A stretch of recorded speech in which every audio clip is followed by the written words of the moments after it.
Yo, what up, y'all? So listen, today we're gonna talk about credit limit increases, right? Someone texted me yesterday and said they got a $600 increase on their credit card, and they asked me, was it strange, right? So there's two ways you can get an increase. You can get an increase by requesting one, or you can get an increase by an automatic, meaning the company just gives you the increase, right? Now, there's a few components that goes into if you're going to get this increase on your credit limit, right? And I call this a reward for doing the right thing, right? Paying your bills on time. However, your utilization is super important. This is an important factor.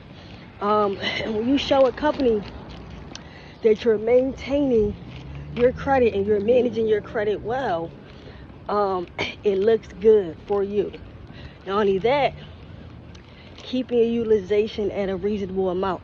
This is why you hear people talk about the 30% utilization, the 30% keeping your credit cards underneath that amount. So say you have a credit limit of 1,000, you want to keep that balance under 300.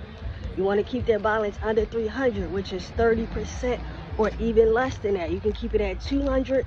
Even better is keeping it at 100, which is 10%. So if you begin with a low limit, right? Say you got your first credit card and you begin with like 300 bucks.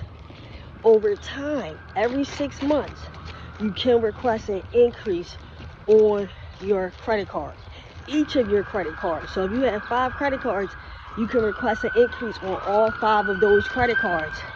So when you are making on-time payments, when you are keeping utilization low, and you are doing the right things when it comes to your credit, there will be benefits such as credit limit increases. So when this person asked me, was it strange for them to actually get an increase, the answer is no. That means you are doing the right things with your credit, you are making the right decisions, and now you are reaping the benefit of doing so. It also helps to decrease your utilization because now you have a higher limit, but your balance is lower, right? So we talked about if you had $1,000 limit, that $1,000 limit now might have turned into $1,600, but you still only owe 300 bucks on that card.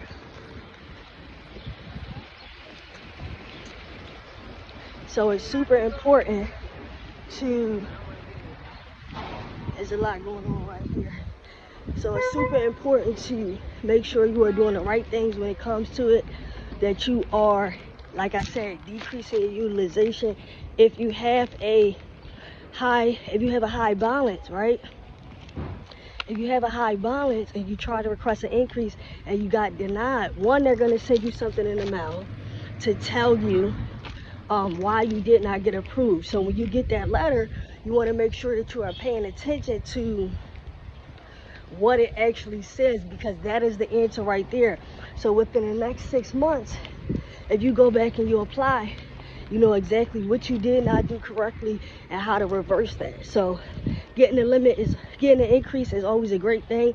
And I'm gonna end by pretty much saying that just because you get that increase does not mean to keep spending and keep spending and keep spending. You still want to maintain and make sure you are managing your credit well in order to keep getting those increases, in order to keep getting higher limits, so that your spending power will grow.